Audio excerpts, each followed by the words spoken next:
Na Síria, rebeldes avançaram com ofensiva surpresa e tomaram mais uma cidade importante. O exército sírio anunciou hoje a retirada da cidade de Ramá, que é considerada simbólica e fica em uma posição estratégica na região central do país.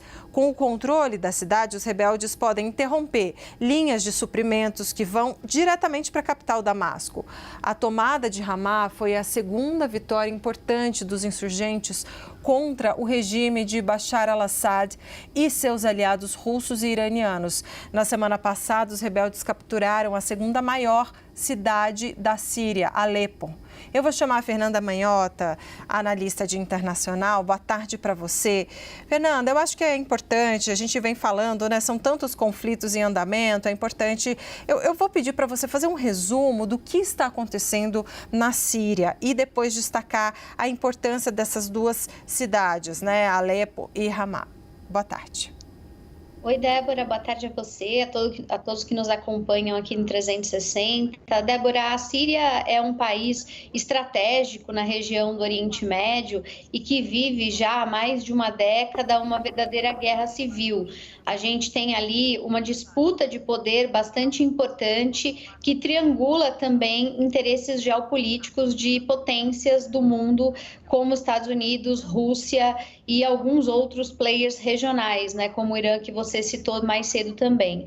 Basicamente, o que aconteceu por lá e que criou um momento de efervescência mais recente, talvez pudesse levantar como um gatilho a partir da Primavera Árabe. Então, ali no início da segunda década dos anos 2000, vários países na região do Oriente Médio e do Norte da África viveram, né, levantes populares contra figuras que ocupavam o poder há muitos anos, como é o caso também de Bashar al-Assad, que vem de uma dinastia que já está na Síria há algum tempo, né, quase um século, somando ele e o pai.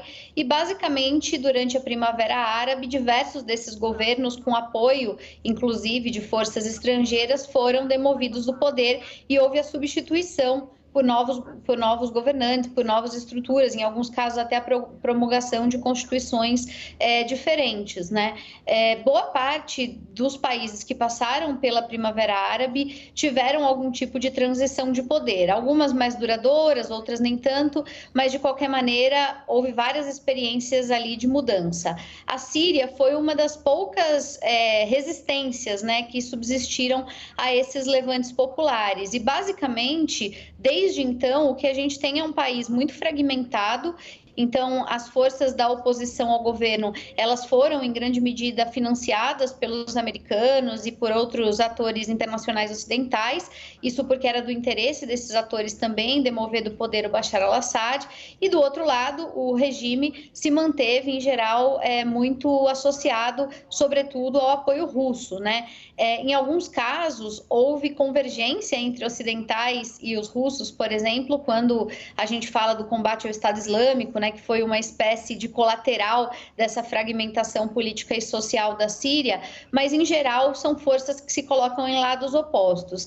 E agora, depois de tantos anos de combate, de conflito, em que Assad conseguiu prevalecer e se manter no poder, apesar, né, dessas diversas forças de oposição, a gente está vendo, talvez, um momento de mais profunda divisão e aí sim de fragmentação de poder que vulnerabiliza a sua manutenção. Há quem diga que desde a Primavera Árabe, então aí estamos falando de mais de uma década e quase uma década e meia depois, estaríamos nós diante do momento de maior fragilidade do governo Assad, que inclusive essa semana esteve na Rússia pedindo ajuda para o presidente russo. Mas agora para a Rússia o momento também não é o mesmo de anos atrás, já que a Rússia tem outras prioridades como a Ucrânia. Então o resumo dessa ópera é que a Síria continua numa condição humanitária muito grave, politicamente instável, economicamente muito afetada pelas mazelas desse conflito que se arrasta por tanto tempo